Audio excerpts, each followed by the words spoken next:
ஆட்டி இறைச்சாங்க, அதாவது ஆட்டி இறைச்சி சாப்பிடலாமா மாட்டு இறைச்சி வந்து சாப்பிடலாம். என்னையாவது கொடுமையா இருக்கு.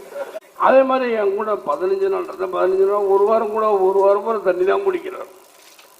இந்த தண்ணின்னு இந்த சாதாரண தண்ணி நீங்க வரதுன்னு அதெல்லாம் பெருசா மதிக்கிறதில்ல. இவங்க எல்லாம் கிடக்குறாங்க. இதெல்லாம் எவ்வளோ பிரச்சனைகள் இருக்கு. இதெல்லாம் சும்மா இவங்கெல்லாம் கிடக்குறாங்க. ஓபிஎஸ் தர்ம யுத்த மாட்டான். ஓபிஎஸ் தர்ம என்னடா தர்ம யுத்தம் நம்மளுக்கு கேட்டாலும் தெரியும். இவர் தான் அந்த அம்மா ஆகணும். யாரும் சொல்லிக்கலாம். நீங்க தான் வரணும். இவர் தான் முத காலில் விழுந்தா. இல்ல இல்ல இங்கே அப்புறம் இருக்கட்டும். சின்ன வயசுல மேனமான் செய்தியில அப்போ மதுரையில போவேன். நம்ம பள்ளிவாசல் இருக்கும், வாங்கிட்டு வந்தோம். அப்போ ஒரு பாலியில் நிறைய நான் வாங்கிட்டு போவேன். ஒத்துங்க. ஏன்னா எல்லாருமே கஞ்சி குடிக்கணும் ஆசைப்படுவோம். சரி பொம்பளை பிள்ளைங்க நம்ம அங்கெல்லாம் வர மாட்டாங்கல்ல.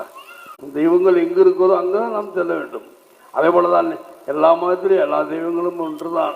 கம்மல் பேச மாட்டேன். எல்லாரும் பேசுங்க பாங்க முடிட்டும் பேசு. ஏன்னா ரொம்ப அழகா தெளிவா சொல்றோம். அதே மாதிரி மூணு மதத்துல என்ன வேதங்களை பத்தி சொல்லு. அண்ணன் என்னன்னு கேட்டேன். பேர் தான் மாதிரி இருந்தவங்க எல்லா மதமும் ஒன்றுதான், ஒரே மதம் தான் அப்படின்னாரு. சந்தோஷம். அதே போல ஆட்டி இறைச்சாங்க, அதாவது ஆட்டி இறைச்சி சாப்பிடலாமா மாட்டு இறைச்சி வந்து சாப்பிடலாம். என்னையாவது கொடுமையா இருக்கு.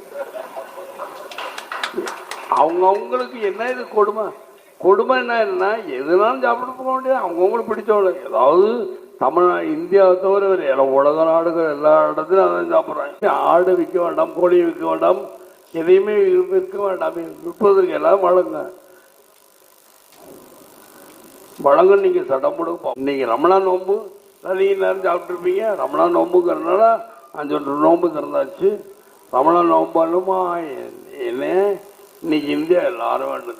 இந்தியா நல்லபடியாக மக்களுக்கு நல்ல வழி காட்டுங்க, இந்தியாவை நல்லா கொண்டு போங்க அப்படின்னு நீங்க நான் வேண்டும். எல்லாரும் வேண்டும் தாழ்மை எடுத்து கண்டு கொண்டு விட பெரிய நன்றி வணக்கம்.